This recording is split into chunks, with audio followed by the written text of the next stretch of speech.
across the street from Starbucks. Y'all can clap. Y'all can give me some love. I'll take it. I'll take it. We'll discuss a lot of various things this morning, but the one thing that I want to share with you is, I don't know any of you guys in the room personally, unless I've met you before, and I haven't seen you up close here. But I'm doing this, and we're all doing this, and I'll speak for myself. I truly care about everybody in the room. And the reason why I care about everybody in the room is because at one point I was a freshman, okay, and I needed some love. I needed some direction. And I had a rough household growing up, okay, and I left when I was 18 years old out of Miami, Florida, and I ain't never been back home since. And I got a whole long story of how I ended up where I'm at.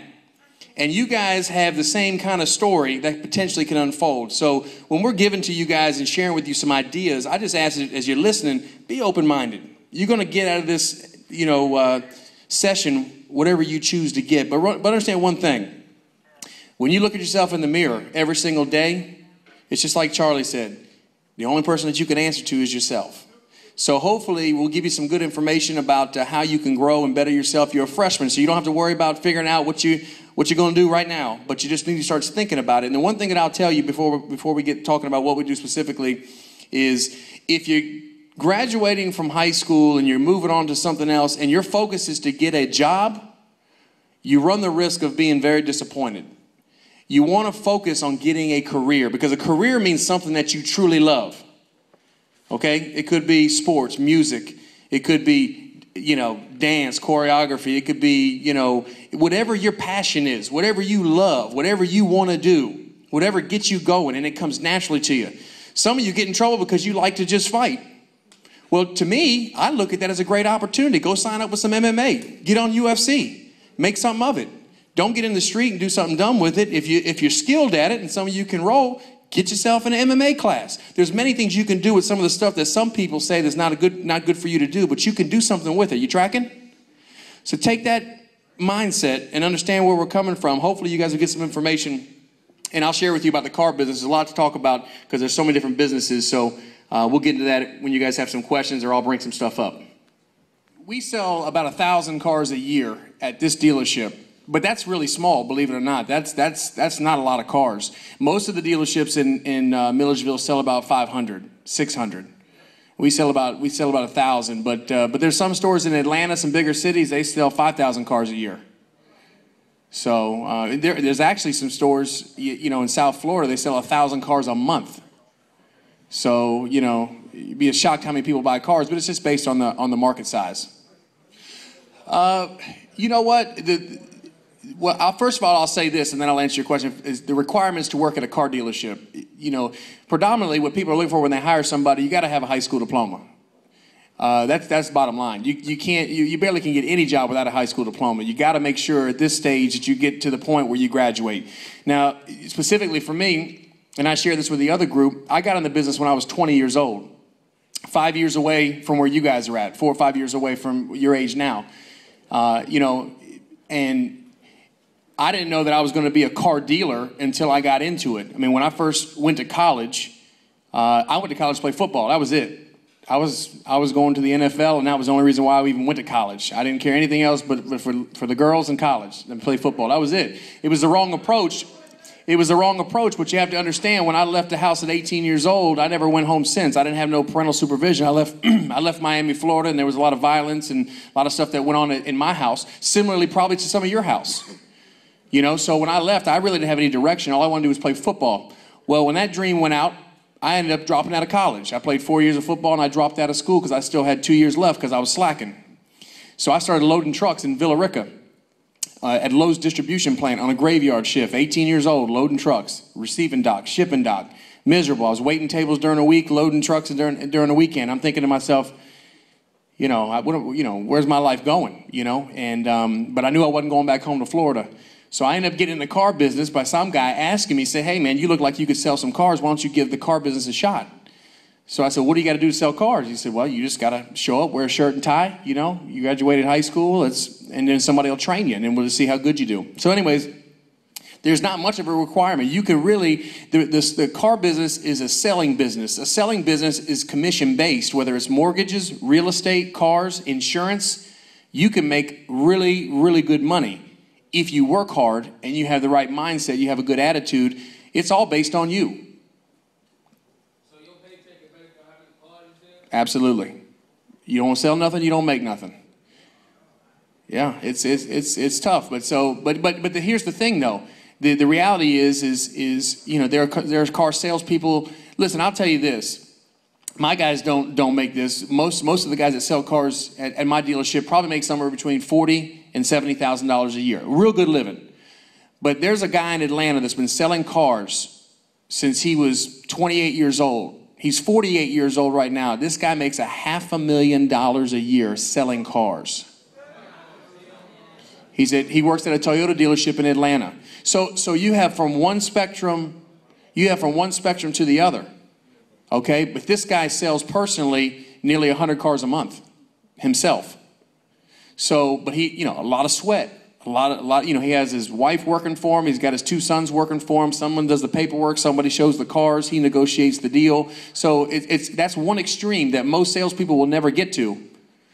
But again, there's not a requirement to sell cars. And specifically, your question in my store, the same thing. I look for, if you came to interview with me, all I'm looking for basically is I want hungry people. You can't teach somebody to be hungry unless they've gone hungry. I want somebody that wants to get paid, that wants to work hard, that wants to be honest, that wants to have character. If somebody's a Christian and loves the Lord, that's a bonus. But I look for that. I want to know somebody's got something behind them that you know, there's some substance to themselves. If somebody wants to work hard and they're really motivated by making money, I can train them. I can train them. So that's what I look for. Baggy pants and big shirts and all that. Can I work for you? You won't even get an interview. You won't even get an interview. You won't even get an interview if you show up with baggy pants and things. Because just like when you guys walked in and saw us, you guys were making certain assumptions and judgments about us. That's what employers do for you.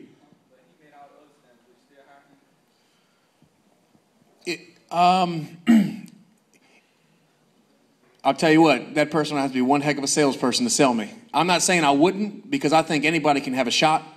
But if somebody didn't have the discipline to get through high school with a bunch of teachers helping them and pushing them to get through, my thought process immediately is going to be, how am I going to be able to push them to make money and do the right thing for the customers?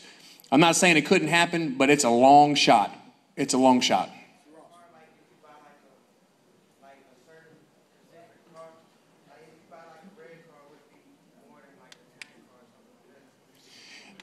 Yeah, I mean, certain cars are hotter than others. Certain cars, you know, a wheel package on the same car. You can have a Camry LE with base wheels, or one that has, you know, nice looking rims on it. It's the ones with rims is going to be worth a little more. It's going to sell for a little more, and then if we got to buy the car, we're going to have to pay a little more. Sometimes black cars are hotter than, red cars. You know, the interior colors mean a lot. You know.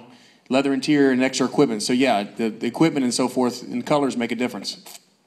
My goal is to stay connected with the community, give my time to you guys and do other things in the community. Anybody that works for this high school or goes to school at this high school and looking for summer work, you just need to come to the store. You know, if somebody's willing to work, okay, we're not in the car business. It's very unique. We don't necessarily hire all the time for everybody. Typically, salespeople stay a little while, technicians stay a while, accounting office. Everyone's you don't really replace those positions. But if you have somebody that needs summer work and you want to clean cars, clean the ground, learn how to sell cars, we definitely look at that.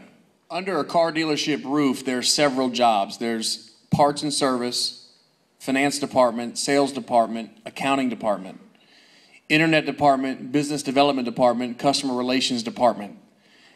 People don't realize how many jobs and responsibilities are in a car dealership. And the larger the dealership, the more job opportunity. Those jobs range from $7.50 to $9 an hour, all the way up to $15 an hour, to commission-based jobs that, like I said, you make $50,000, $60,000, $80,000 a year, depending on the position. So there's a large range. The people don't realize that technicians, the guys that work on cars, those guys, work on an hourly rate, but they're also on a commission based on what the hours should be. So if you're really good at fixing things, you can make a lot of money as a technician. We have some technicians that make $60,000, $70,000 a year working on cars. If you like to work on cars and take things apart and put them together, the book that they pay people on in the automotive industry may say that a transmission job takes 6 hours. But if you're smart enough and good enough and you can get the job done in 2.5 hours, you get paid according to the book. So you got paid for 6 hours of work. Does that make sense? So that's how some people can work 40 hours in a week but get paid for 75 hours because they're that skilled at their job. So there's a lot of things. If you're good with customers, customer relations may be good for you. If you're good on the phone, the business development center may be good for you. So there's a lot of things within a car dealership that you can do. And I'm telling you, I can be prejudiced towards athletes, military. Most employers are looking for people that got the fire in their belly, that want something badly. That's what people, I just talked to a guy who I know out of Augusta, and he's in production, messing with 50 Cent and all those folks, and he was telling me, same thing. You know, you see some of these, and I know Mr. Rossi's referring to some of these guys with the baggy pants and all the stuff that we all see, but you know what? If you're in that particular field of study, that's what I call it, and making money from production or music industry, okay, that may be a different thing. But when you're coming to, and those folks work hard. You meet anybody that's had any kind of success in the entertainment industry, I promise you, their standards are extremely high. It ain't all about just the lyrics they sing. They're very talented. I promise you, anybody that's successful works extremely hard to match that. But the one thing I'm going to share with you as well is you need to watch out for. What I do, and nobody ever knows, is first thing I do is I check people on Facebook. You can tell a lot about somebody on Facebook. I can tell anything that's been posted, you know, what their likes are, all that kind of stuff. So you just got to be very careful about what you're posting, what you're saying, what you're doing, what text you're receiving. I mean, there's so much stuff. And listen, I was 15, 16, you know, and I wasn't the best kid in the world. All right. So I'm not sitting here telling you y'all are bad. And no, y'all are normal. We're just saying be very careful and just remember that you got to take responsibility for whatever you post, for whatever you say, for whatever you do. Facebook's something that most employers do and no one even knows about it.